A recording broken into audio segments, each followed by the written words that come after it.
I've been talking her ear off. I got her off sidetracked. Don't do that. Pass around.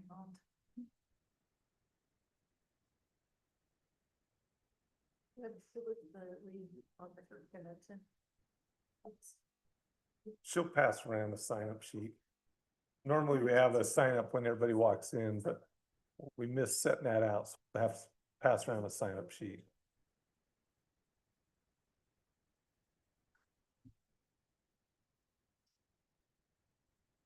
Jordan, don't judge us too much. We're struggling a little tonight starting, so. All right, Tammy, are we turned on? I don't think she's on.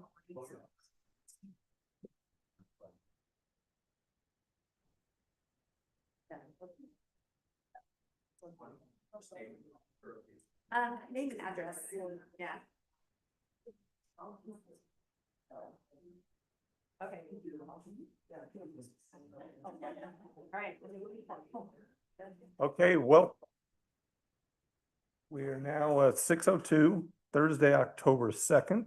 We'd like to welcome everybody out to the Pleasant View Planning Commission. Go ahead and we will, first of all, welcome everybody that comes tonight. Sometimes we get to be here lonely by ourselves, so we always like to have an audience join us. We will go ahead, we will start with the Pledge of Allegiance, followed by an open prayer reading of expression of thought, and go ahead and lead.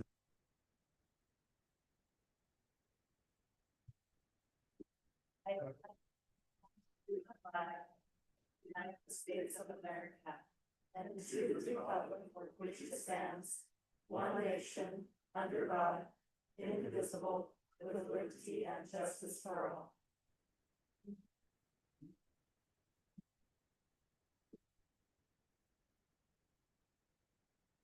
So I've been thinking about this for a few days, and I've been thinking about all the things that are going on in our world and in our country. And it can feel like there's a lot of negative and scary and awful things going on. And I feel like it can really feel like what's happening. And I just wanted to just share a few amazing things that are happening in our world. When we look at global warming and we're worried about what's happening to our oceans, Norway, they are farming kelp, and that is putting oxygen back into the oceans, and it's causing the oceans to be less acidic. When we look at microplastics in our water, we have teenagers who a year ago invented a device that use ultrasound waves to pull microplastics out of the water. A few weeks ago, there's this technology called CRISPR that is used to modify our DNA. And there was an infant born recently that just a few weeks ago, he was born with a genetic mutation that was going to kill him. And his doctors used CRISPR to modify his DNA, and he will live. So we have these amazing things going on. And I think as people in this country, we can make change as well. So I just wanted to share the quote from Barack Obama. He said, "In the face of impossible odds, people who love this country can change it." And I believe that, and I hope that we will all be a part of that change. Thank you. Great, thank you. Great way to start out the meeting. The first item, 1B, is declaration of conflicts of interest. All the commissioners have had a chance to read the agenda for tonight. Is there anyone that needs to declare any conflicts? Okay, hearing none, we'll go to item number 2, which is minutes. We have we've been given the minutes for September 4th, 2024 and December 5th, 2024, and asking for a ratification. Sorry, there's one correction. That September is 2025. 25. That's what I was just, as soon as I said that, I thought, I knew that's what I was saying. And that was just the reason I was going to say, we're finally getting ourselves caught up. I know. So each of the commissioners have had a chance to review the minutes from those days. Do we have any corrections, last minute corrections that have not been submitted? Hearing none, do we have? One more. Okay. The December 5th, item 2A, second paragraph there. It's property located at 18.440 north. The 18.44 refers to the acreage, not the address. Oh, okay. And that's on which one? That would be on the December 5th minutes of 2024. Right, what number? Well, it's the second paragraph down on the front page. Oh, okay. We can reference the acreage of Acre. 8.44, but the address was actually stated better in the 700 and US Highway 89 corner of. Okay. That corrected. Any other corrections? Hearing none, do we have someone who will make a motion to accept the minutes? I'll make a motion that we accept the Ju- minutes. Julie makes motion to accept minutes. Do we have a second? Second. All in favor, say aye. Any opposed? So unanimous. Just for the record, we have Julie, Manya, David, Sean, and John in attendance. I think the others have been excused tonight. Was Dean able to join us online so far? Okay. So- We possibly might have Dean join us in a little bit, and we'll acknowledge that when it happens. Our next is, we do have a training session. We are lucky enough, I'll let Tammy or one of you actually introduce them, but Jordan Colmore from the Ogden, or the Office of the Utah Properties Rights Ombudsman. We are required, or we get the ability to have training that we're required every so often, so many hours a year. And so we actually love it when guest speakers come and actually throw different ideas and sets at us. I enjoy that myself because we're constantly learning and the laws and the rules are constantly changing. And so it's a matter of trying to keep up with them. So I'll let one of you introduce them, or if you have anything else that you want to say, or we'll go ahead and let him come up and that's great. Come on up. And we keep it lighthearted, so we'll throw questions at you if you don't mind. Yes, So. please. I actually appreciate that. I was told this was a completely voluntary training. I didn't know. Well, we make them come and then they have to sign in, right? So, yeah, and thanks for having me. My name is Jordan Colmore. I'm the lead attorney in the Office of the Property Rights Ombudsman. What's the best way to advance the slide? Should I just tell you, or is Just there tell a- me. Okay, if you can go ahead and go to the next one. So, this is just kind of a little bit about our office. I see that I have 30 minutes planned. We can go as long or as short as you want with this, right? But I do welcome conversation and questions. I was told that you guys want to learn a little bit about development agreements tonight, so I only have about 10 slides to go over that. I expect it to be a conversation, and then if you want to get into other things, obviously we can. But I always just like to put up on the screen, first of all, everyone wonders, how do we say ombudsman? That's how, ombudsman, right? We are a neutral, independent state agency, and we've existed since 1997, like it says up there. We safeguard property rights in Utah. We try to be a resource both to local governments and to property owners. So you can call us up, you can ask questions. If you want to go to the next slide, sorry. So these are kind of all the roles that we provide and the services we provide. We mediate and arbitrate in the takings and eminent domain world. So when, government needs private property for a public use, we can get involved. We're a resource to the property owner and to the government entity in helping to resolve those kinds of disputes. On land use issues, so if a dispute comes up over how an application should be treated or something like that, we can write an advisory opinion and also provide dispute resolution services there. Help the parties know what kind of a court would say in any given situation. And then we educate, we come around, we do trainings like this. We also coordinate statewide training through our land use training fund. So if you have a training you want to do and you think you might be eligible for funds, give us a call, and Rob Terry, our training coordinator, can help with something like that. Okay, so getting into the fun stuff, right? Any questions about our office or what we do? So Andrea told me that you guys are interested in just kind of talking through development agreements. Do you want to kind of bring up what the context of that is first and specific questions so that I can talk through it as we go? I'll give a broad part. Perfect.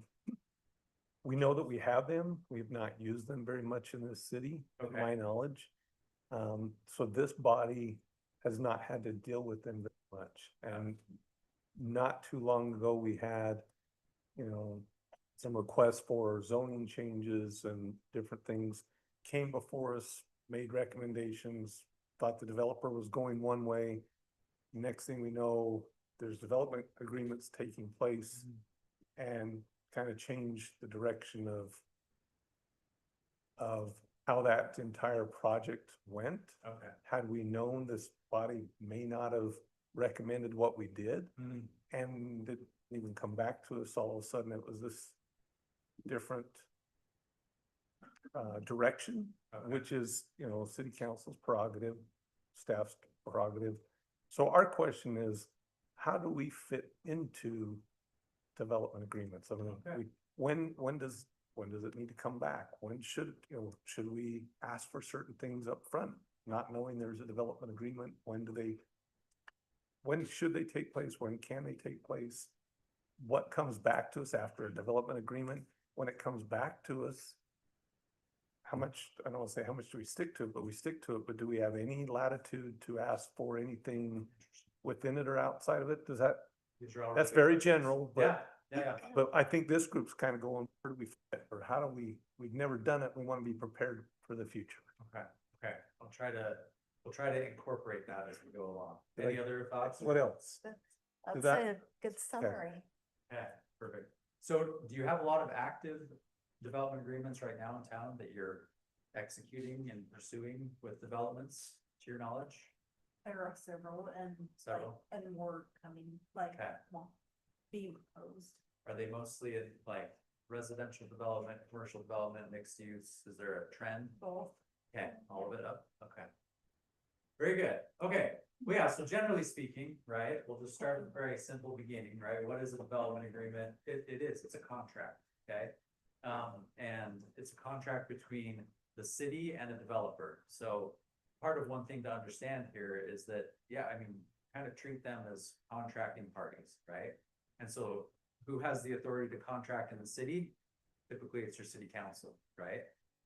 There's the added wrinkle with development agreements, and they enter into a lot of contracts that the planning commission isn't even involved in, right? But with the development agreement aspect, that changes things a little bit and modifies and influences how that happens, right? But one thing to keep in mind that is, that as a contract, there's a presumption that, you know, there's been good faith negotiations and consideration that both parties are giving up something, right, in part of the negotiation. You go to the next slide. So why use a development agreement? What are some typical uses, right? Some would argue that our development agreements may be overused to some extent, right? But these are kind of according to best practice, kind of as far as from the developer's perspective and from the municipality's perspective, why would I be entering into a development agreement, right? So for developers, their biggest plus is certainty and predictability, right? You guys are familiar with vested rights. So the vested rights doctrine is essentially that, you know, once an application is submitted, the fee is paid, it locks in all the rules. A development agreement can create vested rights on steroids, right? It can create better certainty, longer term certainty, especially if you have a kind of a more complex development, right? Or a phased development. A lot of questions that come up to our office are in phase 14 of a development that was approved 20 years ago, right? Am I still vested in X, Y, and Z, right? If there's a development agreement in place, hopefully that has all been answered. Because when there's not a development agreement in place, sometimes those questions arise. So again, securing vested rights, regulatory certainty, and then also just financing purposes, it can be helpful for a developer. From the municipality standpoint, one of the biggest pros is flexibility, right? So this is probably what you run into, is sometimes you might think, hey, seems like there's a little too much flexibility, right, with certain types of development agreements, but that's the intended pro of a development agreement, right, is that you can kind of create customized development that is hopefully going to be in the public interest, right? And then also securing public benefits and managing impacts.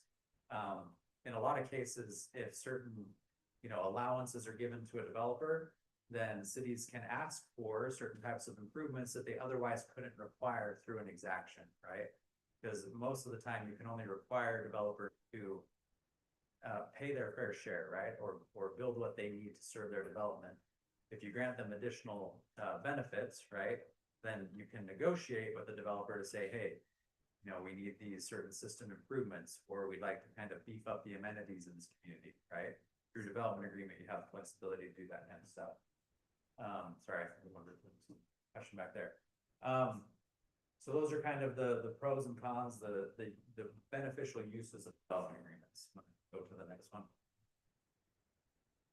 Okay, so use case scenarios, master plan development and phase development, we talked a little bit about that one. Affordable and moderate income housing, have you done any agreements on that kind of stuff in the city? Okay, so under state law, you can't require a developer to do moderate income housing, right? But you can agree with the developer to do it, and so you typically do that through a development agreement.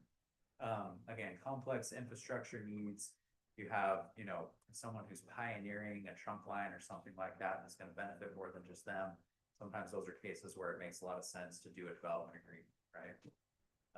And then annexations, do you guys have an annexation policy plan, or is there any areas where you would annex? Okay, so it's probably really smart in the case of an annexation to include a development agreement so that you can agree upon and establish, okay, what is this area gonna look like? What infrastructure is needed, and then kind of assign who's gonna be responsible for what. Prevents a lot of it starts a lot of discussions when they need to start, right? And prevents a lot of disputes down the road, things like that. So, for the next one. Okay, so prohibitions on what a development agreement can do.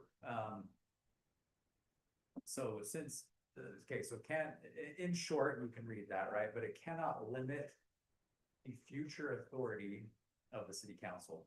So a development agreement cannot say the city will rezone this property to X. So you kind of ask, well, we do that, right? The language has to be really careful to say, you know, when and if the city council approves this rezone, then these things happen, right? Because a development agreement, the courts talk about contract zoning, right? So two specific parties, a kind of contracting for personal gain and benefit, right? The city should always, everything they should do should be in the public interest, right? And through the legislative process. And so development agreements really can't preempt the legislative process, okay? So you can't limit a municipality's authority to enact future land use regulations or require a municipality to change the zoning designation of an area and land of an area of future. So it can't bind the city council to a specific decision. So have to go through the process, which includes the planning commission, right? To get to the result. You go to the next one. Oh, I've got a Please. question Yeah. on the last slide. Okay, So I don't see up there one of the scenarios of a developer saying, I can't make enough money, or it doesn't pencil for me, or a regular subdivision. I mean, those are some of the scenarios. Are there others? absolutely, right? So these are kind of, so it says a few, right? Yeah. And these are kind of the ones where, yeah, like development agreements, you should really strongly consider it. Right? Mhm. Some would argue that, you know, kind of traditional zoning should be sufficient for the kind of the plain vanilla kind of stuff that you'd see. But that doesn't mean that there may not be cases where with just a plain residential subdivision or, right, because a developer maybe has a difficult piece of land they're dealing with, they can't make a pencil from an economic standpoint, Mhm. then yeah, I mean, there's nothing that says that you can't do development agreements in those cases. One thing I'll tell people is just recognize every development agreement you create is essentially treated like a new zoning ordinance of the city. And it's typically a customized zoning ordinance for a particular property, right? So, I've seen scenarios where, local governments have a file cabinet of development agreements, right?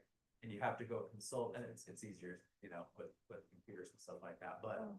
if you do development agreements a lot, then you should recognize that any particular proposal that comes in, you may need to go and search your catalog of development agreements to make sure, right? That not only the zoning rules apply for the particular district, but there isn't or may be a development agreement associated with, it, right? And so it can kind of create an additional administrative burden and it can create scenarios where things get overlooked, right? But if you keep really good tabs on everything, there's a lot of really good benefits. Does that help answer the question? Okay, so now this gets into, I think, kind of the heart of what you were talking about, right? So state law makes a distinction between, and it doesn't use these terms, I'm just coming up with these, right? But what we'll call legislative agreements versus administrative agreements.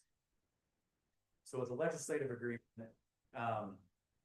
again, it creates a brand new zone, and in some cases it may conflict with what the zoning district otherwise is for that property. So say you have a piece of property that's zoned R110.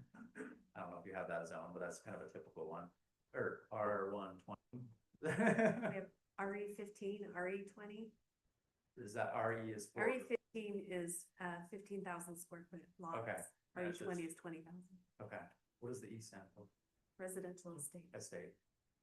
So, okay, so say you have RE15 zoning, right? But someone comes in and says, hey, I wanna do a really nice development that clusters some of the properties over here and includes some open space, and we'll create some really nice amenities, and heard stuff like this, maybe.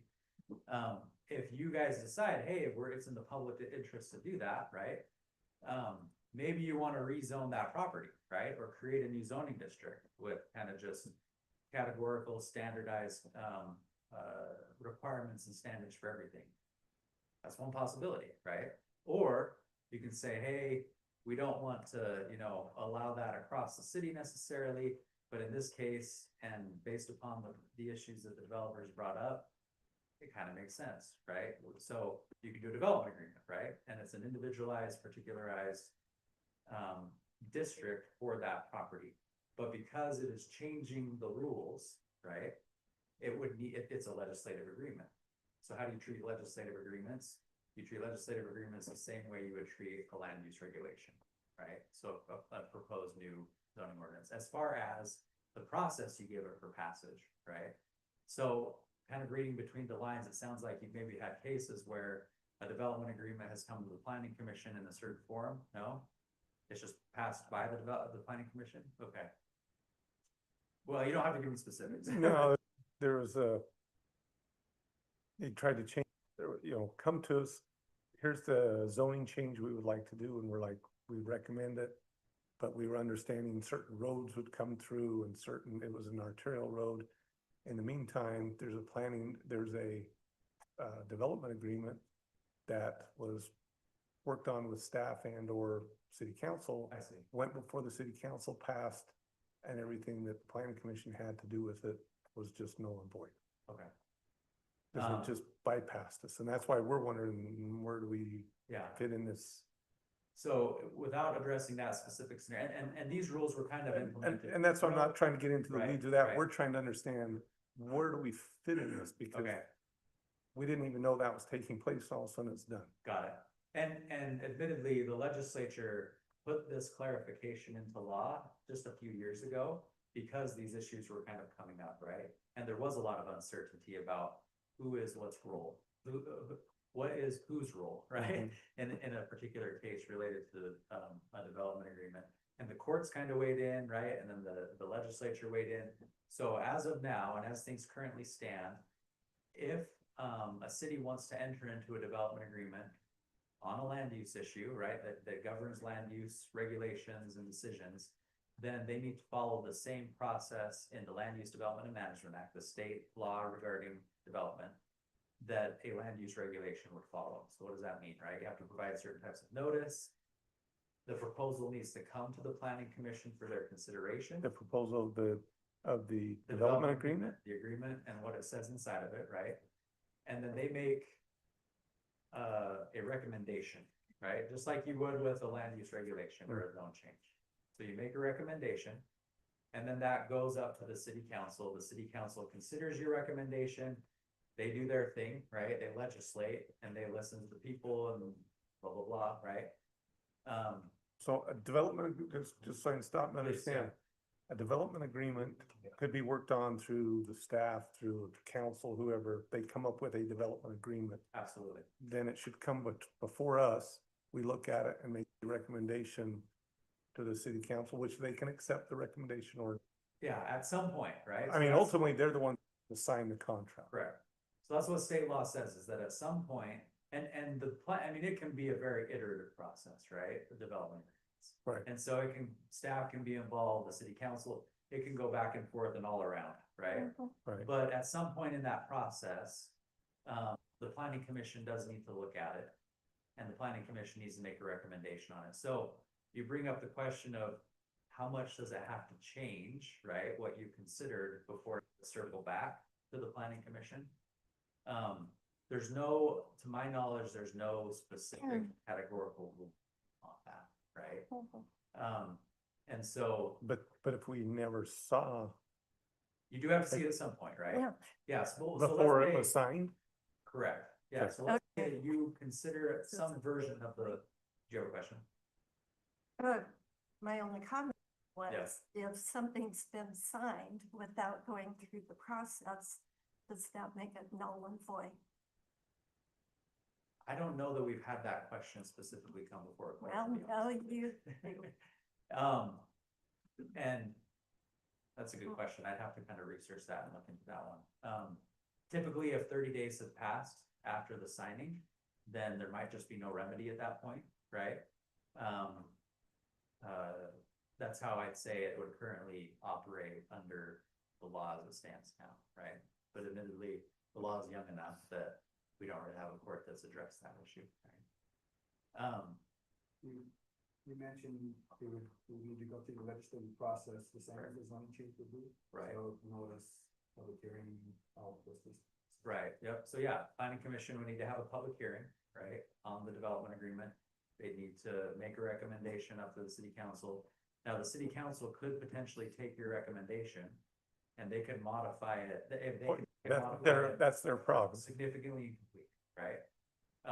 And admittedly, under the law, I would say, my reading of it is, at that point, they could choose to send it back to you, but they don't have to. Correct, and that's okay, because that's just like a normal Just like. zoning change recommendation. Yep. so what if there was no public hearing?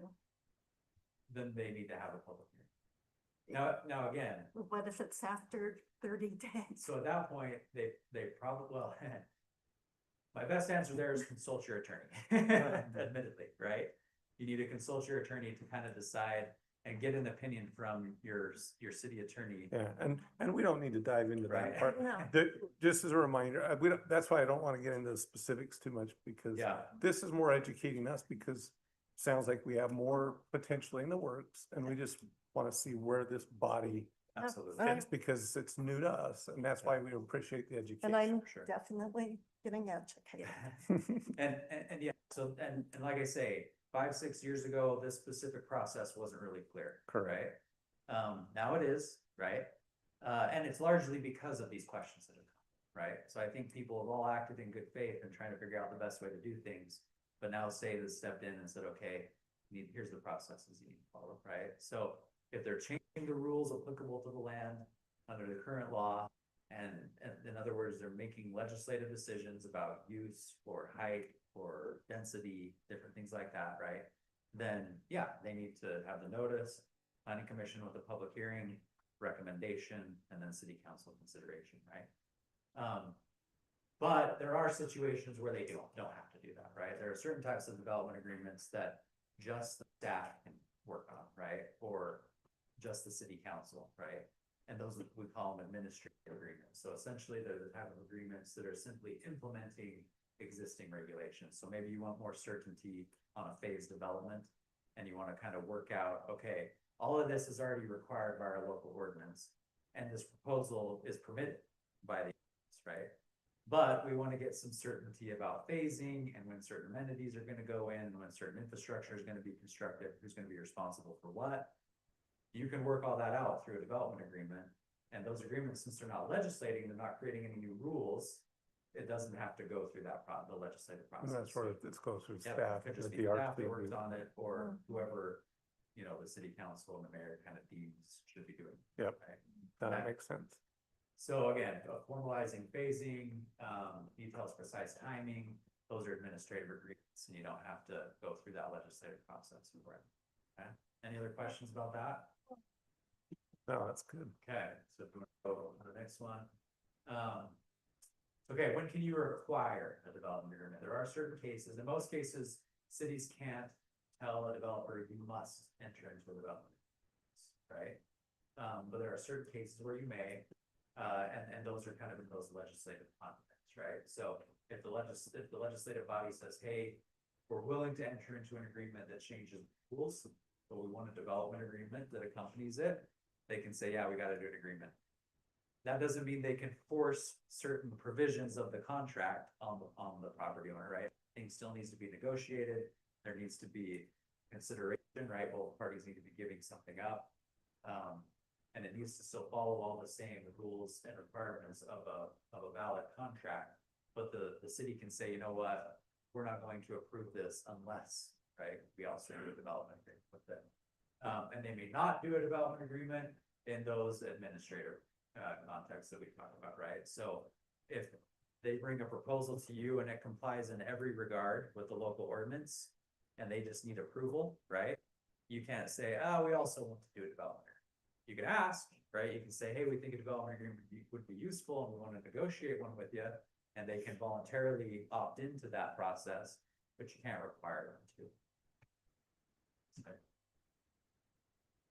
And then these are just kind of typical provisions you'll see, but yeah, there's kind of, obviously the parties, there's typically a plan involved, development standards, infrastructure obligations, talk about the timing and phasing, and then if there's any pioneering that needs to be done for larger facilities, include provisions like that.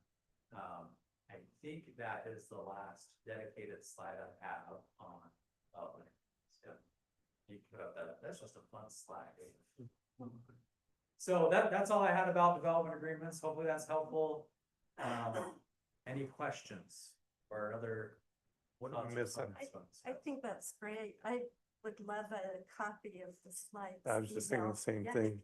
Yeah, Yeah. you're welcome to send it out. There's other slides on there that I have just in case, it's a longer presentation or we want to get into other issues. So if you have any questions about that, Do you see a lot of cities going to this then? I mean, is it, development agreements? yeah, is this really just starting to take off and we're gonna see more or I'd is say this they still are- just a little sticky? They're pretty common. Are They they are pretty common. more residential, commercial? What's, You see it across the board, really. I would say, yeah. They're attractive tools because of the flexibility, right? For the cities and for developers, they're attractive because they provide certainty. But they also, cost them more money. They take a little more time and effort.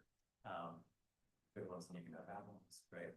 can I Just ask like zoning licenses. one more phase of questions and take as much time you want or not, but in theory, it would come to us, we would make a recommendation, hey, we like this DRC, here's what we recommend the city council, they make any changes, and then it moves forward. Yeah. What freedoms, or, I mean, it's a contract and this is what's been decided, Right. but what typically, can we then add anything to it, or is it? I mean, we can't, it's not After it's adding to the signed. contract, once it's signed, they come back before us and they're doing the, the layout, all the fine nitty gritty, but now the only thing we're judging them to is what the contract is, right? Right. Not what's in the subdivision or requirements. But what if there's things that are not listed in that contract, right? Great Where- question. Where can we, So on the way up here, I thought I should have put a line in there about that. Thank you for asking the question. There is a provision in state law that says if an issue is not specifically addressed by a development agreement, then you look to the underlying zoning ordinance. So in that way, it operates a little bit like an overlay zone, if you're familiar with that concept, right? If it addresses everything in every particular, then you just go with the development. because most of them won't, right? I Most of mean, them won't, and so if there is a question so about, whichever zone then you go back to the zoning ordinance. that they're submitted into, Yep. okay. That's right. Because that was a question that came, we're gonna see this back, but what can we do with it, Right. Yeah, and usually there's gonna be, again, that's why you want, I mean, if with the development agreement, my recommendation is you should have your attorney involved, right? Because there should be provision in any contract for how you modify that agreement, right? What process do you go through? to change or amend or add an addendum to any. And I'm dying to turn and say, do we and don't we, but this is not the forum, this is education, not the specifics to dive Yeah, you into. guys can have a work session later. Yeah, that's why I say, this is more of, okay, where do we go from here? Yeah, How do we involve us? Because then we're gonna come back and go, yeah. what do we do? What do we dare do? So again, I'm that's all- good education. I'm no one's attorney and this is, kind of, editorializing a little bit, right? But one thing to keep in mind with development agreements is you are shifting a lot of risk, right? From a developer to a city when you enter into a development agreement. And sometimes that's great, right? But obviously consult your attorney and decide if that's risk you want to take on. But you are making certain representations that you're going to do certain things, and the developer gets to do certain things, right? And as long as the developer does their things, you have to do your things, kind of a thing. And if you don't do those things, then you have a breach of a contract, right? Which comes with, and you don't have government immunity in that situation, right? And so there could be damages and costs like that to the city. So again, that's not to discourage or dissuade, right? It's just something to keep in mind and consider. Perfect. Well, that's been really helpful. I think one main concern was the lack of public hearing. And you have explained well that there should be. Under But current law, yeah, if you do a There- legislative, There should be, because otherwise it felt like if I was a developer, why would I not want an agreement if I can bypass planning commission, sure, bypass public hearings, you know? yeah. Why would anybody want to bypass us? We're such a pleasant group to deal with. So really, thank you so much. You bet. And to clarify, that's when they're changing the rules, right? When they're legislating, it all comes to you. So there may still be development agreements that don't come to you guys, but you just have to make sure that they're administrative in nature as opposed to legislative. Okay. But can you detail the clustering a bit for us? What can we ask in a development agreement? What's typically asked? How does it change the existing zoning? If you're doing a clustered development, I mean, I don't know that I would have.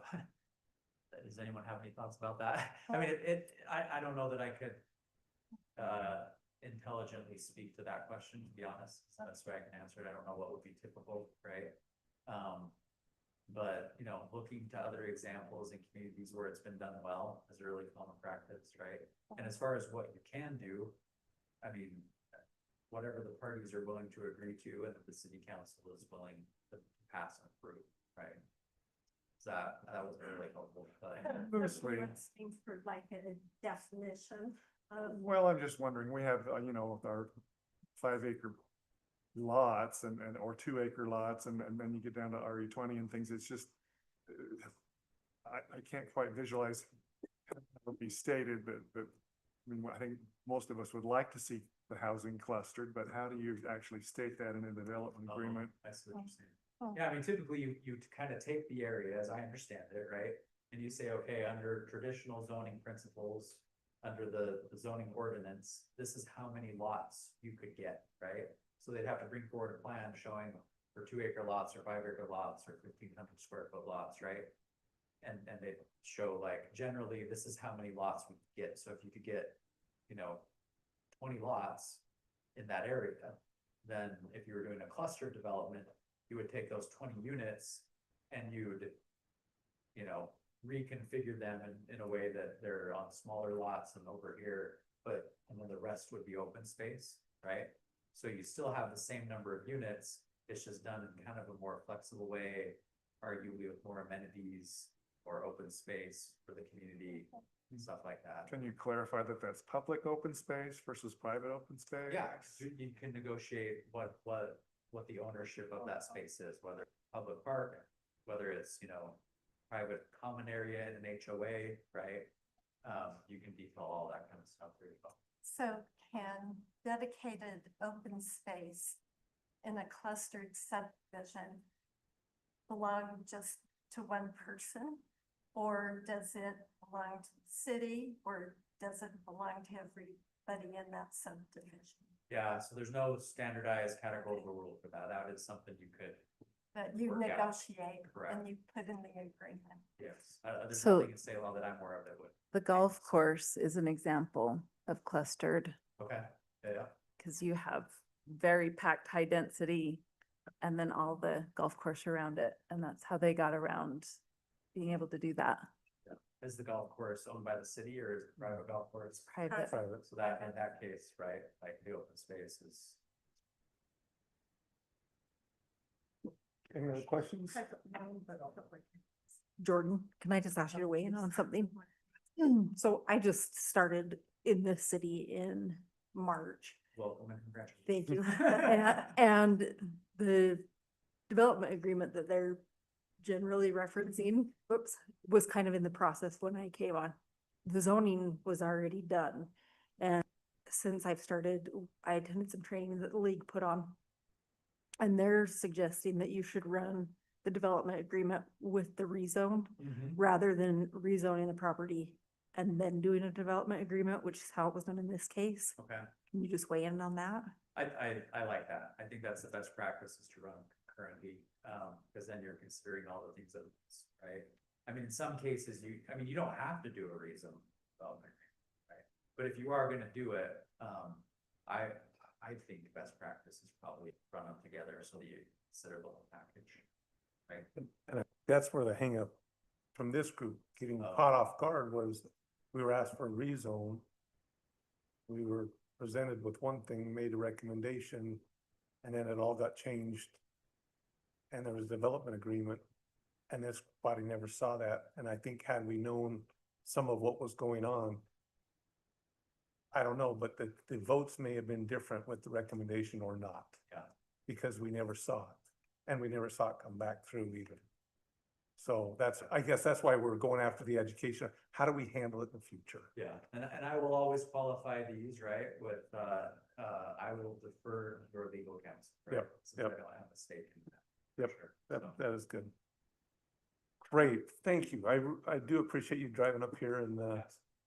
and I wish you well on the traffic driving back at this time. So if you're headed back to Salt Lake, but thank you so much for joining Yeah, us. Slides, the last slide is my contact information, with Oh, my that's great. email and our phone number and our website, it's way down. But, so yeah, if you have any questions, there's my information, give me a call, I'm happy to chat with you offline about it. Thank you. Appreciate it. Thank Yeah, you. Ted. All right, we will try to hopefully everybody else learned something new, because we occasionally, like I say, we're always trying to stay abreast of the changes in the legislature and anything, how that impacts us up here, so. We're gonna go ahead and we'll move to our administrative items, 4A. It is a conditional use permit request, conditional and action on consideration and action on conditional use permit for Stenview event venue at 1587 West, 2740 North. There will be a public hearing on this one, is that correct? So we'll go ahead and turn the time over to Tammy to present to the commission. 1 second. Okay. So this is a conditional use application, for a business, proposed business in the MP1 zone. Planning Commission is going to, before you consider the conditional use permit, this is for an event venue. In our packets, we've got the definition of the proposed intent for the zone. The intent of the planned manufacturing zone to permit the establishment of a well-designed complex of manufacturing facilities for the community or region, which will minimize traffic congestion on public streets in the vicinity and which shall best fit the general environment and land use pattern of the area to be served. The conditional uses in, the way the code is written, if it's a permitted use in the C2 zone, it can be a conditional use in the MP1 zone if it's not listed as a permitted use in MP1, it can be a conditional. So this was listed as a conditional use, or sorry, a permitted use in the C2 zone. As it falls under the community uses, or could fall under community uses, that will be your determination tonight, whether that fits the description of the proposed event venue.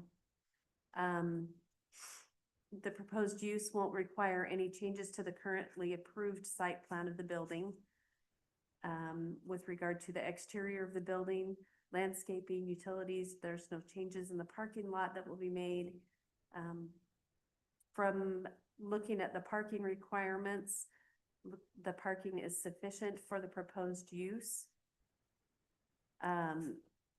Parking is shared with other businesses in the development. I believe there's 3 different businesses or sections of this building. And it does have a shared parking agreement. I looked at the parking requirements for a similar use of this would be, I felt for restaurants and establishments, or for under that category in recreational places of assembly, that it would require at least 1 space for each 200 square feet of floor space in the building, or 1 space for each 2 employees. Looking at their floor plan, they would be, there would be sufficient parking. Any signs that would be desired would be permitted through a building permit and go through the review that way. There were some comments from our building official that would require fire and life safety plans to be provided from a licensed design professional. Building permits, as I mentioned, for the signage and for tenant improvements, and the calculation for an occupancy load that would need to be figured and approved. Those comments have been sent to the applicant, and I believe they're working on that. Okay. So the planning commission will make the determination tonight whether the proposed use is appropriate for the MP1 zone under the community uses category, and final approval based on the comments from the building official would be discussed and approved through DRC. And there haven't been any public comments, so. I had a question about the parking and the flow of traffic, because I didn't really see a map here that really showed that clearly. Because with a venue, you're looking at a larger number of people coming in a shorter period of time. And so can you share with us or show us the traffic flow and the parking? And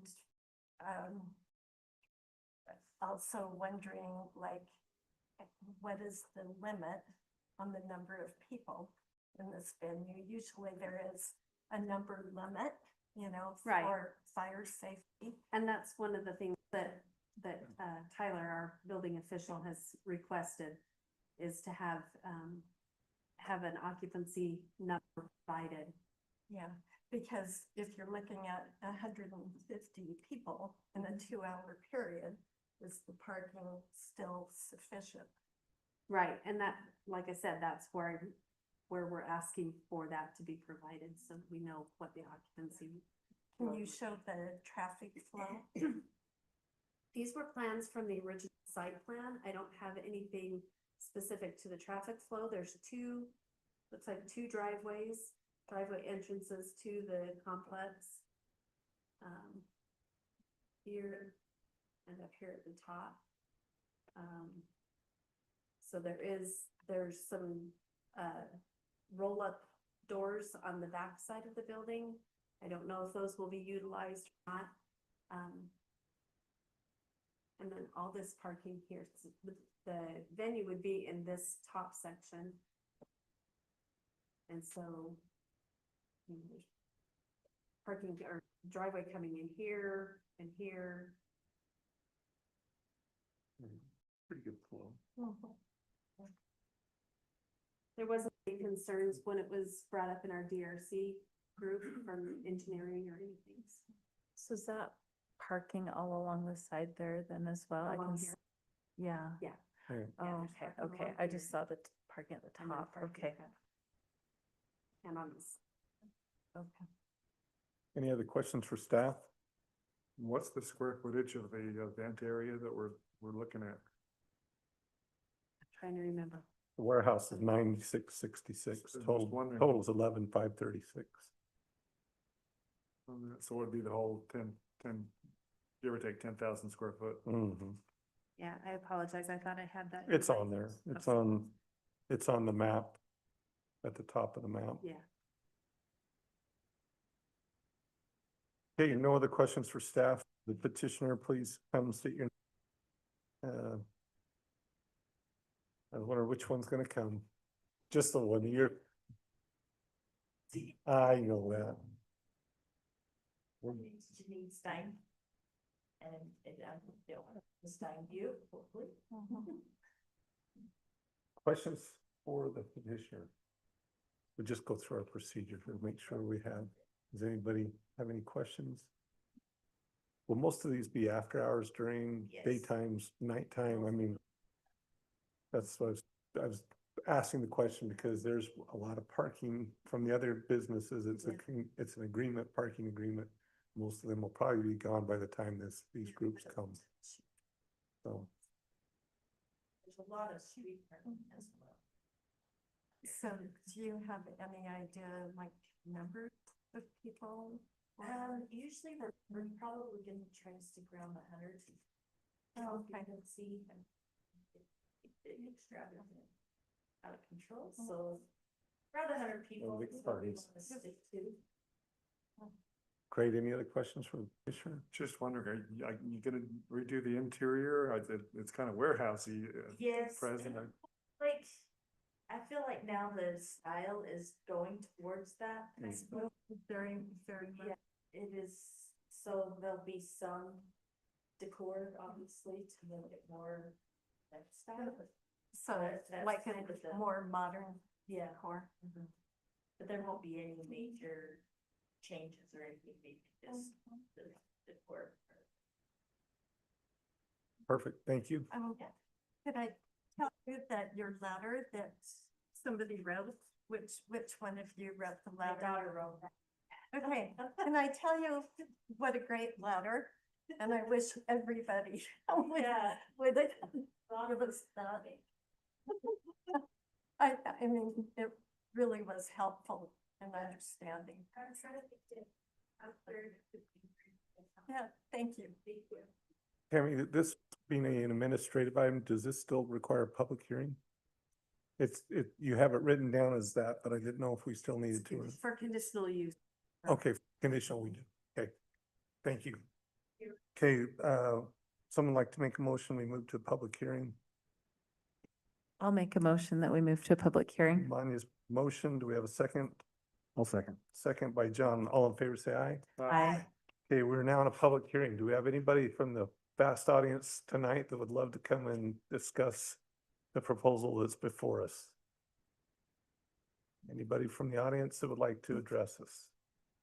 Hearing none, do we have a motion to close the public hearing? Move that we close the public hearing. Sean made a motion. Do we have a second?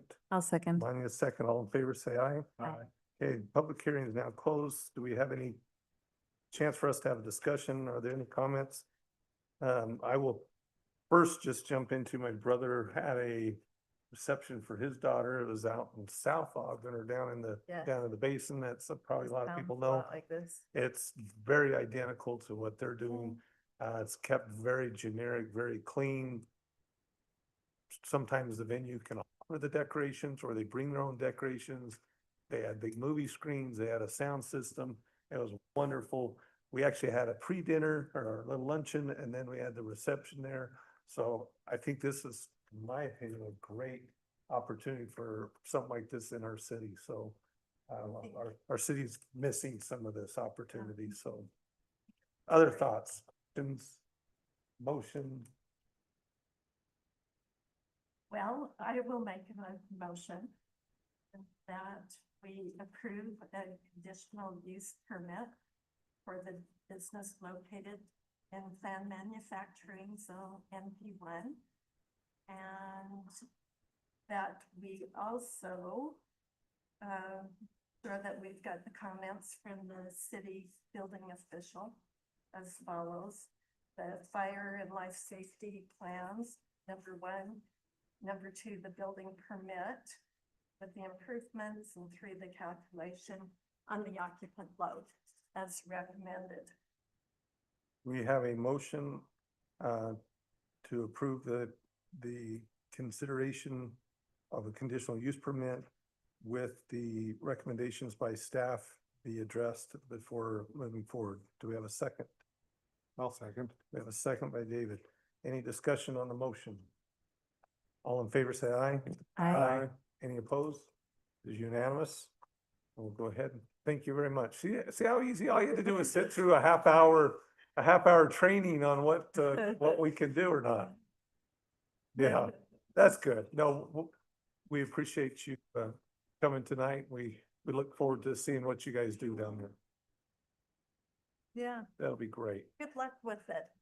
Did you Good, just you'll repeat do the well. address where it was located at?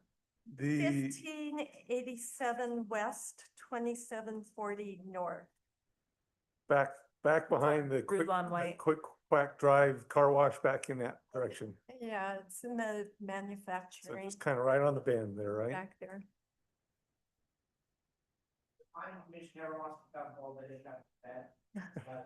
Yeah, just somebody else's bend, right? No, we appreciate that. We look forward to seeing you. Thank you. Let's go ahead. We'll move to 4B. Vacate an easement, consideration and action on an application to vacate amend a utility easement located at 1084 west, 4275 north. This will be a public hearing. We'll turn the time over to Tammy to present. Okay, so this is an application to actually not completely vacate, but to modify a public utility easement. The purpose of modification, the original plan called for a 20-foot, right, a 20-foot easement to accommodate the slope, like the slope easement as well as the utility easement. In working with our city engineer, the petitioners have a retaining wall that they need to put in, and this retaining wall will require some landscaping fabric that goes back into the hillside. And in order for them to do that, the concern was that if any utilities were to go into that 10-foot area where the landscaping fabric would need to be, that there would be problems with it, any drilling or anything like that, tearing out the landscaping fabric. And they have worked with Dana, our city engineer, to modify the easement so that there's still the utility easement, but that the petitioner is going to they're doing the grading or the slope part of that on their own. Dana feels that it's that this is a good compromise situation to just make that easement smaller. The applicants have gone and gotten almost all of the release letters from the different utilities that are required. There's a little bit of a glitch that Rocky Mountain Power has emailed saying that they did not want to release that 20-foot easement. Dana is, and this just came up yesterday, and so Dana has emailed them trying to work through and explain to them how that would work and what that would mean to them. We haven't heard back yet, and I have also emailed our attorney to make sure, you know, what we can do. Additionally, to add to the packet that went out earlier, they did get a letter from Comcast. On your packet, it says that we were waiting for that, we didn't receive that, but we have received that now as of today.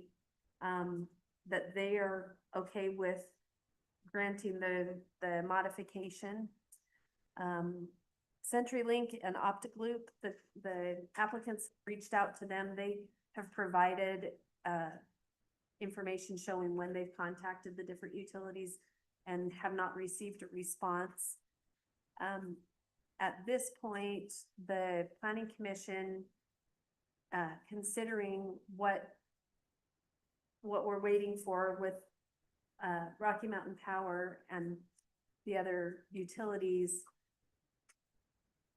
it's the Planning Commission's determination you could either table it until we get that figured out with Rocky Mountain Power, or possibly make a motion to approve it based on receiving the approval from Rocky Mountain and the city attorney or the city engineer. Just a quick clarification. So this has to do with the fabric. Well, it's in order for them to construct their retaining wall, the retaining wall would require some kind of structural fabric Okay. going into the hillside. So, and maybe I'm misunderstanding what I'm reading here. It sounds like the Rocky Mountain is in the air, their line. Yes, So I don't understand how that would have an impact then if we're talking about something on the ground. just for them to have access to that power line. Their concern was the arms of the power poles stretching out over into the area that they might need to have access to. And, you know, in their email, they stated that if they decided to ever go underground, you know, they might need that, but at this point, they just weren't sure if they would be able to give up that 20 feet, but, But and I can pull up, from our standpoint, we're looking at, if someone comes, they have to have all of the people that say, yes, we're not going to stop you from vacating this easement. Sure. And, I mean, I'm not an engineer, so whether they put fabric down or how they want to build their retaining wall, that's, Yeah. I mean, moot point to us. So somehow we still need two of them to respond to us, and we would need the Rocky Mountain to be worked out now. Sure, understood. So, They're probably trying to prevent what has happened elsewhere up on that hillside with, on the mountain, like where they had a retaining wall collapse, you know, using fabric and all of that, right? well, I don't know if it's, Rocky Mountain's just basically trying to keep No, their right of way. not Rocky, right? I'm talking about the property owners. Oh, Are probably could be. looking at that because of Right. some issues that have been on the Yeah, hillside. yeah, I hear you. and if you want, I can pull up the plan that shows what Dana's, sorry, I didn't And have that when I totally, I fully respect what Dana suggests. I love her opinions, but ultimately, we're still, the two parties still will have to work it out, and that's my thought, so. Yeah. I'd probably say, let's go ahead and have the petitioner come up and, state their name and, their address for the record, and then if whatever else they would like to share with the group at this time. Sure. Hello, my name is Jay Wera. 184 West 4275 North, the address. To entertain any questions or, guess I'm not that familiar with mountain. Okay, so first of all, any questions from the commission for the petitioner? You guys are. I would have a concern about the other adjacent property that's also backing onto 4300 North. Seems like you would really need to have a uniform easement throughout everything that's 4300 north. Which is an excellent point. Neighbors down the line, have already done their landscaping. 1100 and 4300 area. They're right up to their property line, right up to the, I guess if that's the correct term, from the proposed roadway to their property line. Their fence line is right there. We are inside of our property line, which is what we're looking to vacate 10 feet outward from our side of the property line. Whereas they have built all the way out to their property line. So I guess that's the clarity that I'm trying to figure out if it was allowed a mere few blocks down the road. I don't understand what the issue is with our property, because ultimately it would be coming in and then going back out to meet their easement or their encroachment, I guess would be the term. So we're just looking for a mere 10 feet. So we would be able to put our landscape for the geogrid, is what it's called, to support our foundation or Retaining wall. Yeah, 20 feet. our Or right retaining wall. fencing. It'll still be, sorry. So retaining wall will still be at 20 feet. Our retaining wall. We just need that extra 10 foot underground For the geogrid. for the geogrid. That's all we're asking for. When you say 20 feet, are you talking the bottom of the retaining wall or the top of the retaining wall? No, that's not even the retaining wall. That's just for the geogrid into the easement. The easement itself is 20 feet. The utility is 20 feet. We are asking that gets halved. So that we would be able to accommodate underground the geogrid that will hold the structure of the wall. Which ultimately it still boils down to this group, this body, and correct me if I'm wrong, Sean, but we need to have clearance from all these different Yeah. utilities. That's why it's burden to the homeowner if they want to be the easement, but they have to get a letter from each one of them. And one of them makes sense to me, what you're trying to do, but we almost need to have No, and I a understand. three-way agreement with what you do yourself. Yeah.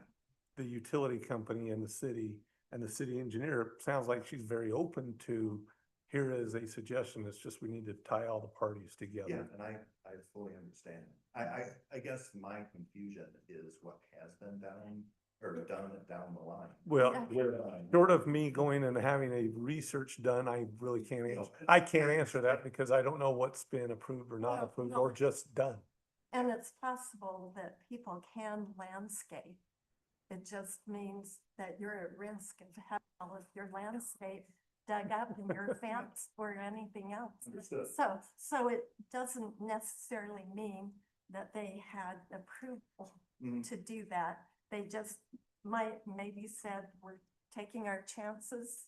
That's what we're I doing. guess that was the other question in the back of our minds is, so what we have heard about this segment of 4300, that nothing is gonna be done on the roadway in our lifetime. So I'm not gonna wait 50 years to, get our backyard landscape, which is why we engaged the city initially, so we can, kind of work this whole thing out together.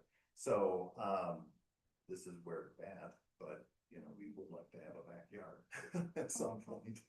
Okay, any other questions for the petitioner? Thank you. Thank you. We need to open this for a public hearing.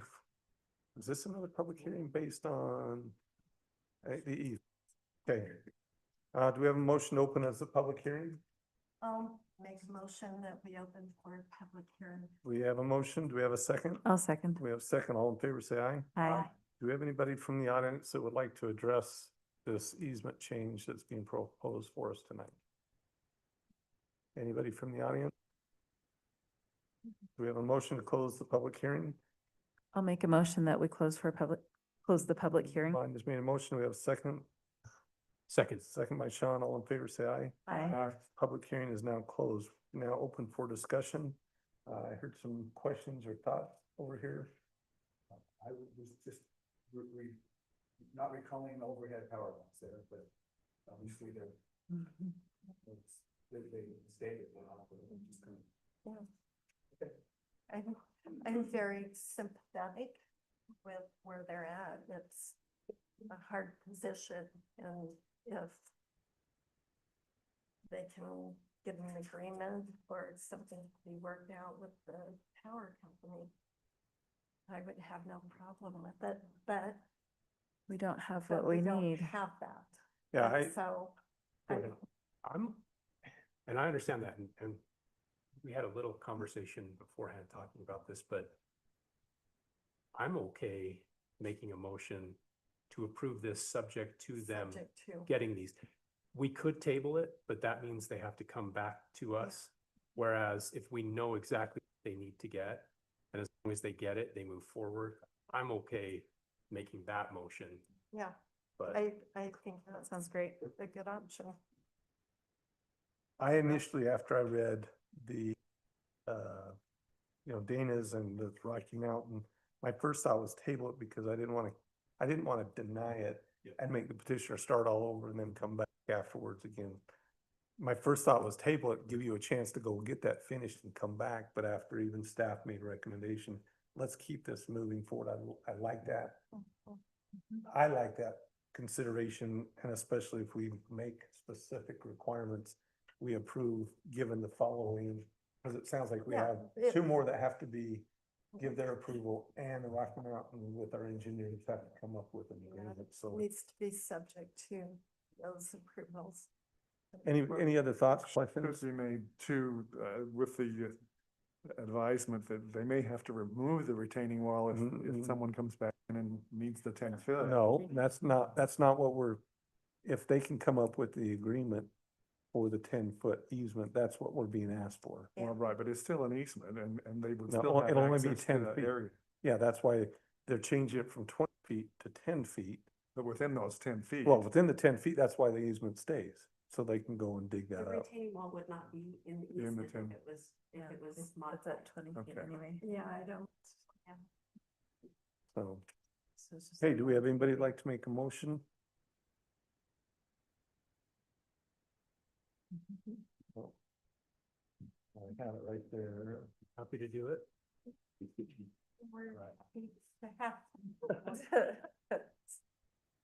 I will make a motion that we approve the modification of a public utility easement for James and Elizabeth Ware at 1084 West 4275 North from 20 feet to 10 feet as described in the staff report, with the condition that they receive approval from CenturyLink Lumen, Optic Loop, and Rocky Mountain Power, and whatever other recommendations come from the city engineer.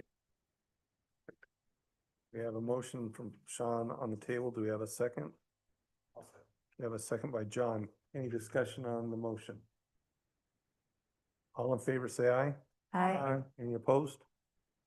Okay, hopefully it helps you keep moving, but we're kind of required to have certain approvals met before we can move forward, but this will allow staff to continue to work with you.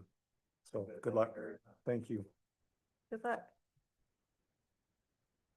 Okay, our next item is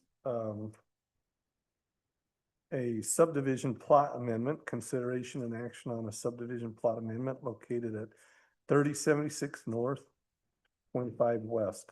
There will be a public hearing on that. We'll turn the time over to Tammy to present.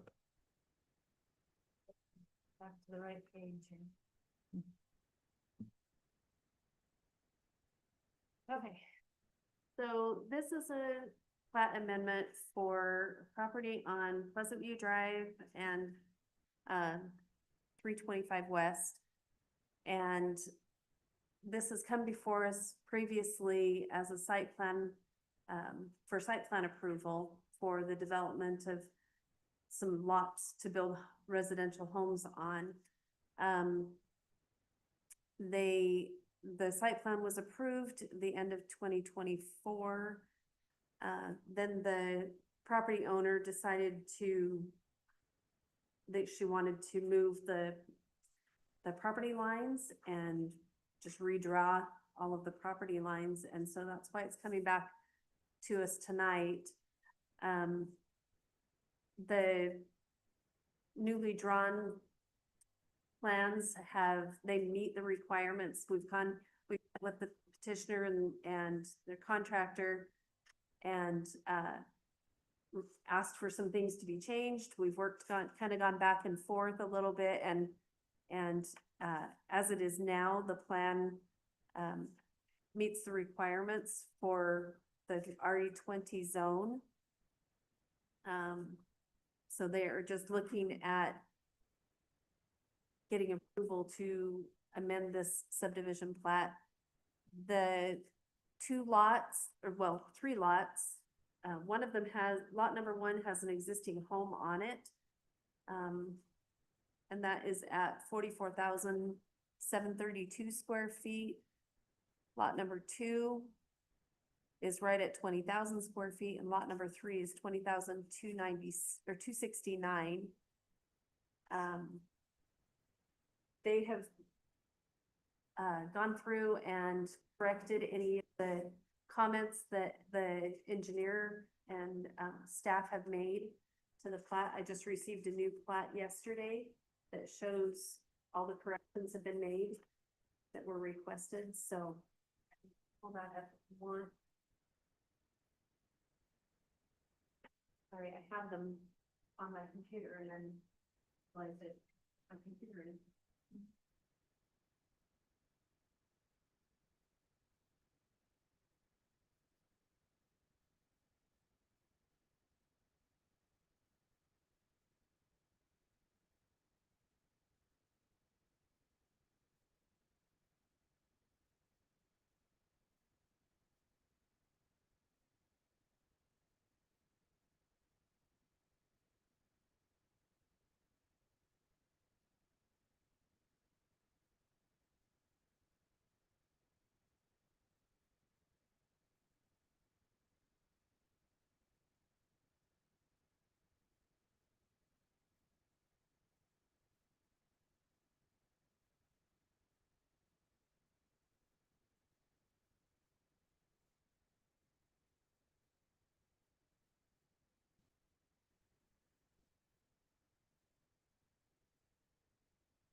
So this is So this is the the updated. updated plat with all the corrections that have been made.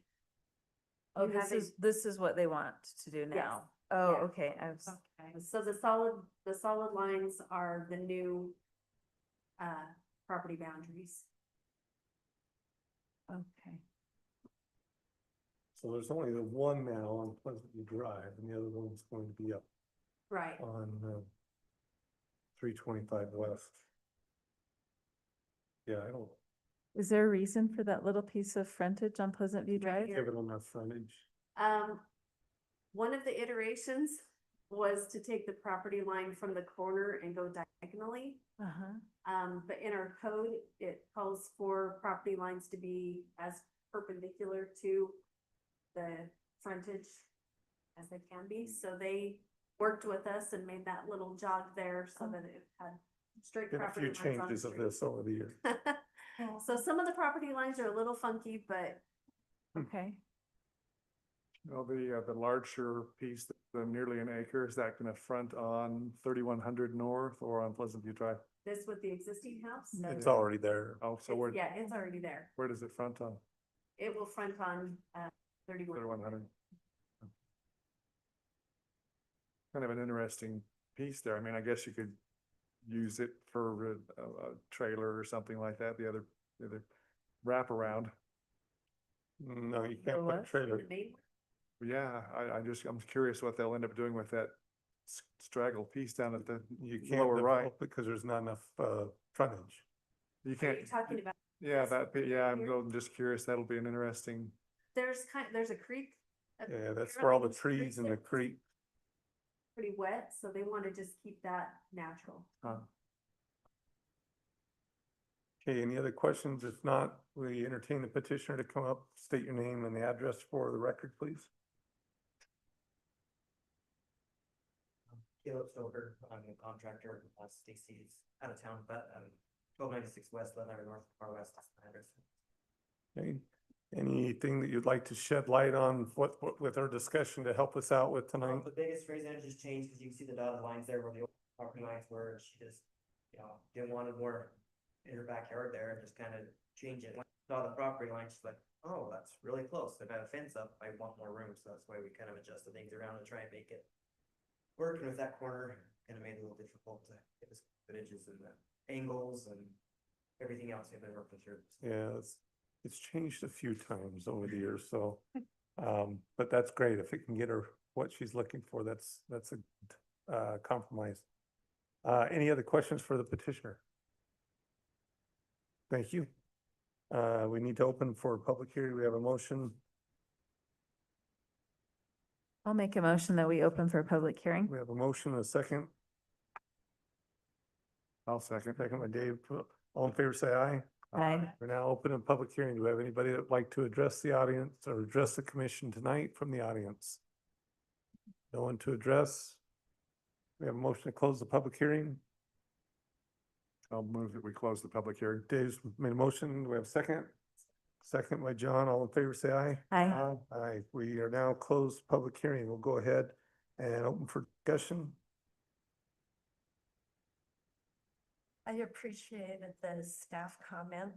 While the new lot boundaries are not typical in shape, adjustments have been made by the petitioner to meet the requirements of the ordinances. And it fits within the configuration of the property as a whole. So, I mean, Keep on going. Make your motion. so if it's what the petitioner desires and it fits within our ordinances, I would propose that the lot lines be adjusted. Let's see, I can get the exact wording here. The lot lines be adjusted to create lots that are, oh, it's not done. I would just make a proposal that we accepted. Okay. As The there's a subdivision motion by plat Julie amendment. to approve the subdivision plot amendment that's proposed on 3067 North, 3025 West. Do we have a second? I'll second. Do we have a second? Any discussion? That was a little rough. All in but- favor, say aye. Aye. Any opposed? Perfect. Thank you. I appreciate them being a little flexible with this because we haven't seen it. And I know I had to come back and forth a few times in order to fit the square footage. Well, you'll learn how to do it tonight, right? So, thank you for joining us tonight. Go ahead and move to legislative items. These will both be public hearings. We have a general plan amendment, consideration of proposed amendment to the general plan. Zoning designation of 8.12 acres of land located approximately 3917 North Capstone Way from high density residential to employment and business park. Is that written right, or is that gonna, That's the zoning designation. okay. Sound different. We'll go ahead and turn the time. Do you want to do these both at the same time? And then we'll try to approve I'll- them both yeah. separately, I think present them both? I'll present them both at the same time because they pretty much go hand in hand, So there's a zoning but they are change. two different. Two different items that we will have to recommendations. address, but there's two different general plan amendment, and if that, depending on how that goes, we'll move it into the zone change, but we'll go ahead and staff approve, present both of them at the same time. Yes. Okay. So this is an application for consideration, as you said, for two different actions or proposals for a general plan amendment and for a rezone. This is a property that we have seen before. And over on Capstone, it recently went through a zone and had a zone text amendment proposed back in February, where it was rezoned from RE 20 to RE 5, which was a newly created zone. The developers at some point went through and changed hands, or attempted changing hands, with a new developer coming through and originally proposed a townhome community, but then later changed their concept to a cottage home community. There were some discrepancies in the new ordinance for the RE 5 zone that were not clear on the setbacks and lot sizes for cottage homes as single family dwellings. And so in trying to work through that, those developers decided not to move forward with the project, and it's now gone back to our original developers. And they have presented us with a possible concept of doing a business park type development. So that would require a zoning designation change from the residential to the high density residential to the employment business park designation. So that would be a general plan amendment change. And then for the rezone, the requested zone that they would like to have applied is the MCM. So manufacturing commercial mixed zone. So for your consideration tonight is the general plan amendment and then potential rezone recommendations to city council. Any other questions for staff? Are they still willing to work with the city on the railroad crossing and all of the? Yes, and that's one of the things that's, one of the considerations is how that rail or the road will be aligned to go across there. That's probably what I would suggest. My thinking on this, because that was a question I had too, was if we make a recommendation to change the general plan and a recommendation to change the zoning, is that somehow we'd want to word it, maybe we'd have to ask our wordsmith here, that we recommend the approval is contingent on a road, agreement or some type of, something that locks it into place beforehand, so. Any other questions for staff? Is the petitioner here tonight? See you here, so if you don't mind coming up, state your name and address for the record, please. Hi, I'm Jordan Watson, 1634 West, 1850 North, Far West. Our intent is to develop this property with general commercial and light manufacturing. We believe this request is appropriate because it aligns with surrounding MCM and MP1 zones, given its location west of Highway 89 and proximity to the rail. Welcome back, Jordan. Thank you for your patience. We've been here before. I think it makes sense though, considering that, any schooling needs or the noise factor and things that, I think you're on the right track. No pun intended with the train. Bye-bye. Is that a concept? Yeah.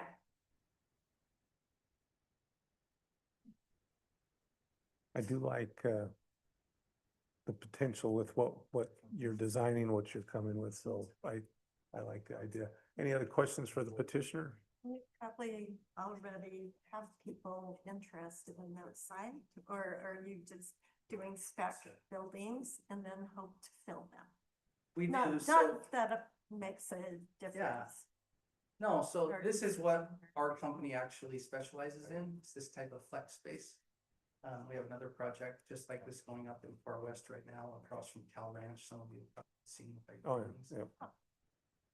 We actually came a year ago with the intent to do this, and somehow we've kind of done a big circle from going to this idea of residential many of you recall, there was a concern that Pleasant View needed to hit a moderate income housing requirement.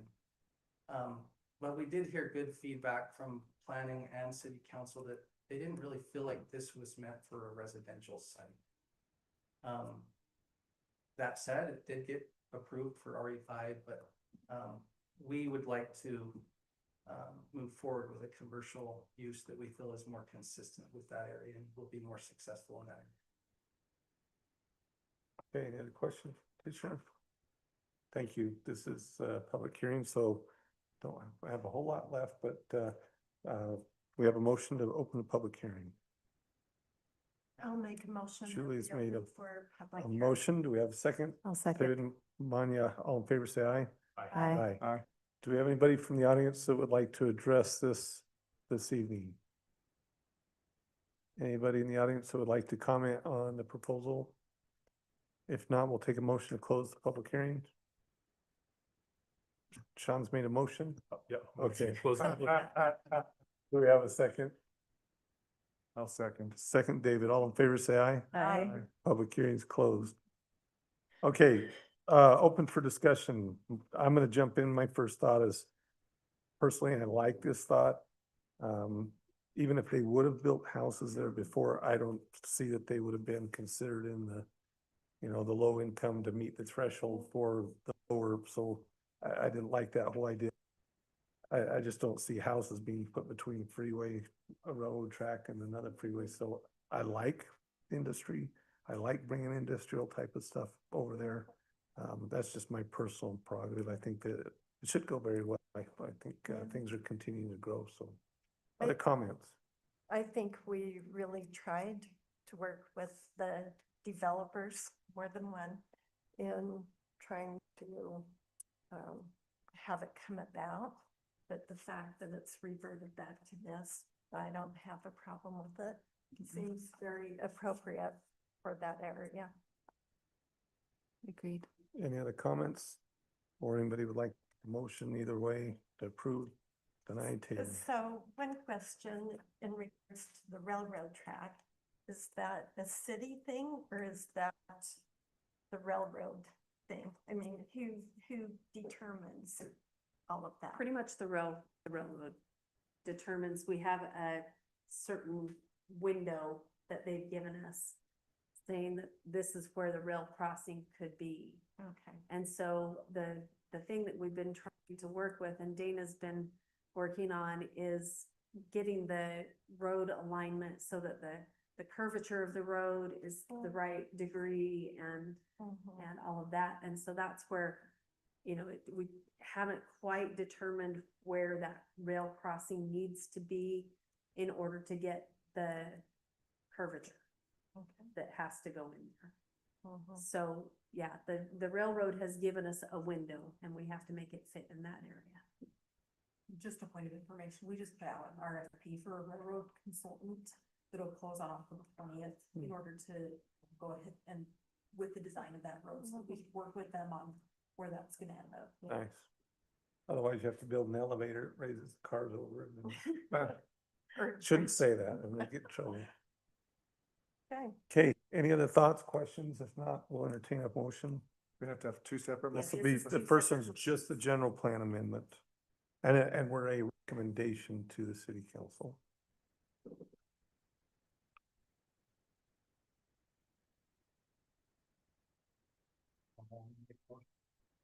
Recommended to the council to the general plan amendment, the general plan is amended to from RE5 down to an NC. And add stipulate, we can add these parameters. So the general plan amendment would be to change the designation from high density residential to employment business park. Employment and business Mhm. park. Do we need any specification on this one? I probably wouldn't. We don't need it on this one, so. It sounds like it's really outside of our control. Well, I mean, it's but- already, right? It's a general plan. But we have a motion, yes, the general plan. So we have a motion. Do we have a second? I'll second that. We have a second. Any discussion on the motion? All in favor, say aye. Aye. Any opposed? So it's unanimous. Now, I'm gonna hurry and make a comment, because I'm thinking the same things what you're thinking. On the zoning, and you have to help me out, could we say, we recommend a zoning change after the road is worked? Our recommendation is that they make the zoning change, but not till after a road agreement is figured out. They don't have to follow our recommendation, but don't change the zone until it matches, but it doesn't really matter if it's a zone we would prefer anyway, right? That's right. So that's why I'm talking myself in circles. I started out the meeting with this, but now I'm kind of coming back saying it doesn't matter, because they still would have to come before us for a plot plan. Yeah, it would have to go through approval for the subdivision plat Okay. and by the concept of what. They will know where the railroad Right. goes. We would Right. hope. All of that. So I just didn't know if we needed the city not change that until they make a decision. No, when they go through to design the actual layout of everything, it would go, it would have to meet what the road needs Okay, are. we're just gonna ask lots of extra questions now till we make sure we get things right. Okay, do we have someone that'd like to make a motion? Good at it, John. Just keep on going. I will move to rezone this area from RE5 to NC1. To recommend. We're recommending, okay, so we have a proposal to recommend a rezone change on the RE5 residential to MCM manufacturing commercial. Do we have a second? I'll second. Second by David. Any open discussion? All in favor, say aye. Aye. Any opposed? Perfect. Thank you. It took us a little while to dance around it, but in light of a few past meetings, we're starting to ask extra questions to make sure that you're not gonna put flag lots signs down there and kind of flag And hope it things works down there. well. for So, you. good luck. We You know? appreciate you working with the city and Yeah. we expect to see good things. All right, before we adjourn, let's hit items 5.5, so staff and commission business. First of all, on the commission business, I want to thank everybody for showing up tonight. Not a easy agenda that we have. I do appreciate staff for setting up the ombudsman training tonight. I think that's really what we needed.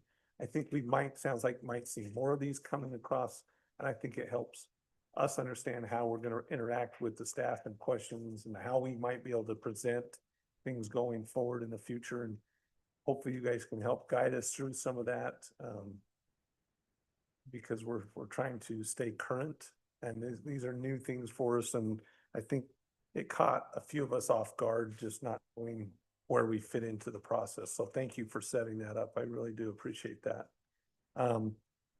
In light of that, I don't know, the city will take a few looks, I'm sure, go back, the staff will maybe look at a few things, what can or should, or maybe it might even be warranted to go and present it to our staff attorneys and et cetera, just to make sure that we're in compliance, but that is outside of this body's preview, but I do appreciate the information. It is, but I did have a question on that. So a month ago in planning commission meeting, it was brought up and there was some concerns voiced a month ago. Does there need to be a formal request to look at that? Or does it just proceed forward? I mean, when he's talking about potential time limits for things, what does that entail? But I think that's out of the purview of this group necessarily. I think staff will go ahead and take that to either our city attorney or the city council and discuss if it should be put on agendas and review. Yeah, and what I meant, does there need to be a written request or anything else? Okay. No, I I would already think took so. some notes, during his training to make sure to follow up on that. And I just want to say that I was not aware of the law change. So, or else it would have been caught sooner. My main concern is in regards to the public hearing. Great. Probably even, sure, also planning commission. But my main concern is the citizens who really wanted to speak out and actually were not allowed to speak out. So I do think we need to take that seriously. As someone who personally took some phone calls on it, I feel like citizens were very vocal about it. Yeah. And were And heard. and you did get to voice your, However, there was not a public hearing in regards to the development agreement yeah. that they could And- address city council. And in light of, I still don't think that our group was trying to be educated more of where we go from here. And I don't think that we can, it was a city council, they make a decision and we can't try to back legislate into it. So No. that's why I just want to caution our group into, making sure that we're learning tonight from an education standpoint. Anything else from the commission? Our next meeting is scheduled, can you believe we're already in October? That's the part I'm just like, I'm gonna say November. So I assume we're still the first Thursday of November. Anything from the staff at this time? Is there any public comment section of this meeting? Not on this meeting unless at the beginning, if we knew that you needed to. Is there something special that you would like to have had addressed? I didn't know if I had to get on the agenda this week, and I didn't want to make public comments in regards to like. If, It wasn't. yeah, for those, I would ask if you have that, would you mind waiting till the next meeting, the first Thursday, November, or is it a time urgent case? Maybe. Might be a time for this case, but as a public here, like, if someone wants to come to this. If you call and talk, we technically are supposed to be agenda items driven. If it's just a short, give me your thought, I mean, I would probably entertain to have we've had people say, we'd like to be on the agenda and just get your thought. If I was to come to, I'd like to develop this, or would you guys entertain this if I wanted to build that? And we've given people at the end of meetings before, some feedback, some general feedback, but it's usually items then are put on the agenda so it can be a public, not necessarily a public hearing, but public are always welcome to come and listen if they see that, so. But we Preference, also have the DRC meetings that people are welcome to come and present, that's actually a better, concepts. how often, or- how often is that meeting? Every week. So every week, that's a Right. faster avenue than the DRC is, That's a specific, for a developer to say like, hey, we're gonna have your meeting, and I just had some general suggestions and some ideas, like, basically. You wanna does everybody okay with 5 minutes? Yeah. Let's take 3 minutes. If you'll come up, state your name, and like I say, we're an open body. We just, if it's something really specific, we may table you until the next time, so people have that opportunity. Absolutely no complaining. After an hour and a half, you should be able to say something. No, you're good. We just, if it's something gets into specifics, then we want to open it up so people can Yeah. hear about it. But if it's general topic, fire away. So Art Bingham is my name, named after my dad's friend Arthur. I live on 1000 West, 3346 North, 1000 West. Just a quick comment on MDAs, Master Development Agreements. I just became extremely educated on that very topic. And just to offer, I just had this thought as I was sitting there. I've got a template that I can offer you just to put in to say every MDA that comes in, does it hit these points? And an MDA is an agreement between a city and a developer to make sure that both parties just like ensure that they do what they're supposed to do in the process. If that development changes hands or ownership. A lot of times on the change of ownership, things get forgotten, they don't get completed, they throw it out, they want to do something different. And so you can always fall back on that agreement and say, hey, you agreed to this 13 years ago, you have to keep on this path. So I've got I actually went to 4 different cities and got their MDAs from recent developments, read through them, and then created my own MDA on a project that I was working on, and then put together just a summary of like what each one should have, like a very complete. So in the future, when MDAs come in, you can look at that template and say, does it hit all these points, just to make it easier to move through those agreements. So that's just an offering. That was Yeah, good Good. No, concept. it sounds more like a administrative.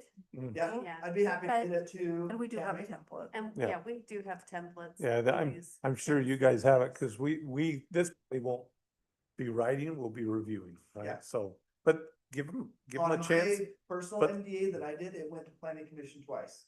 It was submitted and they said, hey, we'd like changes on this and this, went back, Right. redid it, came back, and they had the final say before it went Yeah. to, Yeah, which I believe that's the. yeah, but if you get that to one of the staff members, they'll share it with Yeah, us so we thank can you. take a look at it.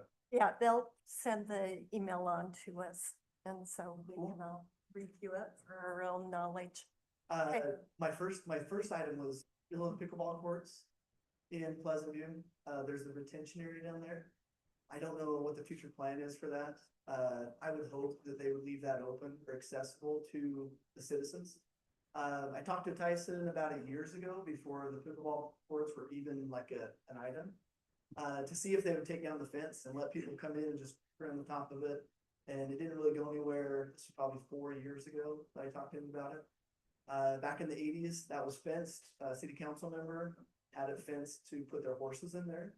And the horses were able to stay there until somebody said, well, we don't want the discharge in the canal from the remains of the horses, what's left behind. So they took the horses out, left the fence, and then left it non-accessible to the people, the citizens. So I don't know what's in the plan for that, but right now it's open and there's people using it and walking around it, and it's a really cool space. Now, that's something that you could take to city council. They give time Mhm. at the beginning of city council meeting, and they're really the ones probably best to address that issue. In reference to that specific area though, and while we have a city council member here too tonight, with everything that might happen with Lomond View, I think we would be wise to preserve a corridor from the old city offices down the hill to Orchard Springs, just so that not everybody in town would have to drive all the way around to Orchard Springs, should that ever happen.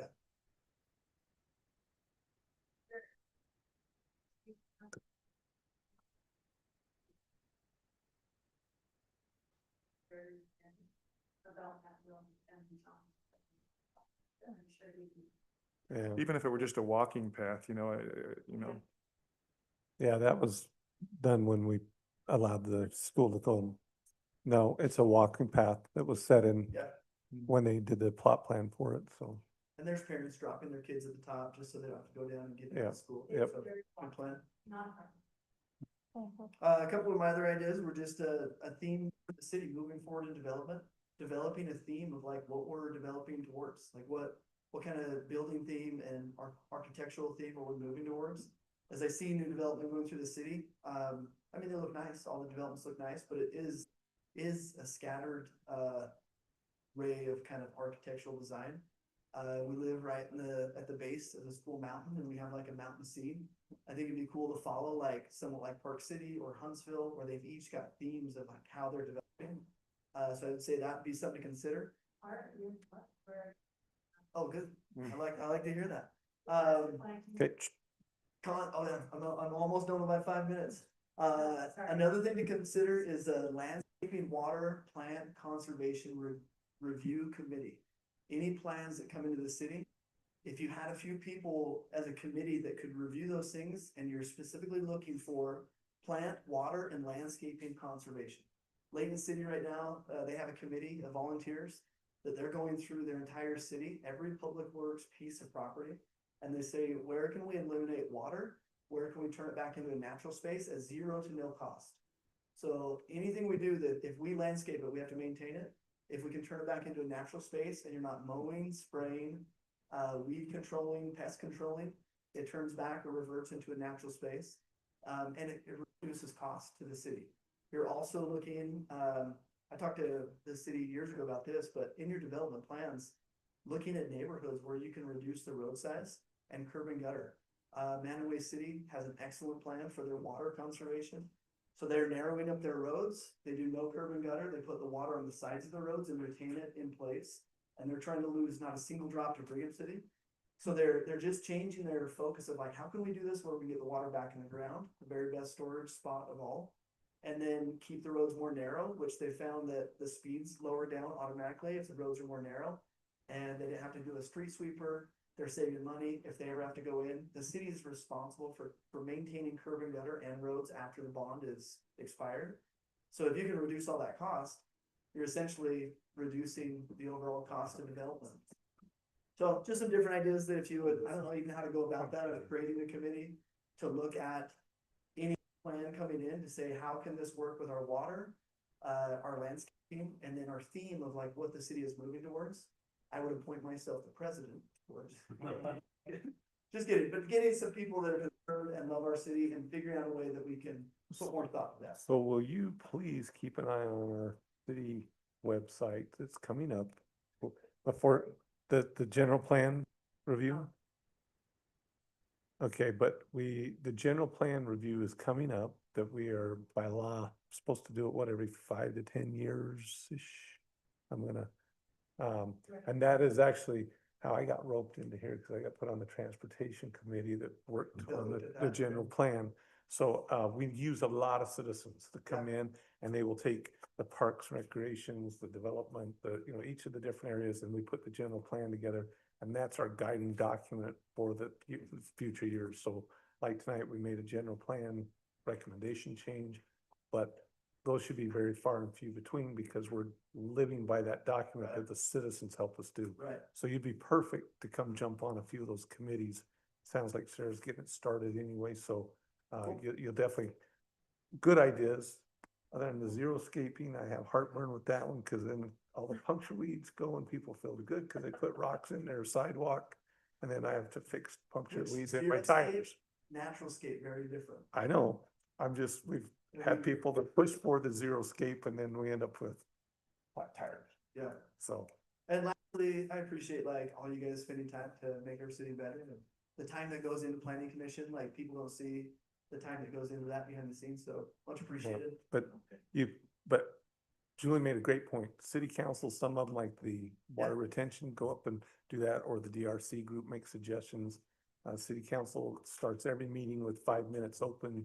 The mayor has the prerogative to open it to people. Oh, 3 minutes total for everybody in the audience? No. Oh, 3 minutes a person At the end of the at the meeting. start of the city council. And the mayor has, To wait an hour and a half. yeah. Okay. Anything else from anybody else? Appreciate it. Thank you. Motion to adjourn. All in favor, say aye. Thank you.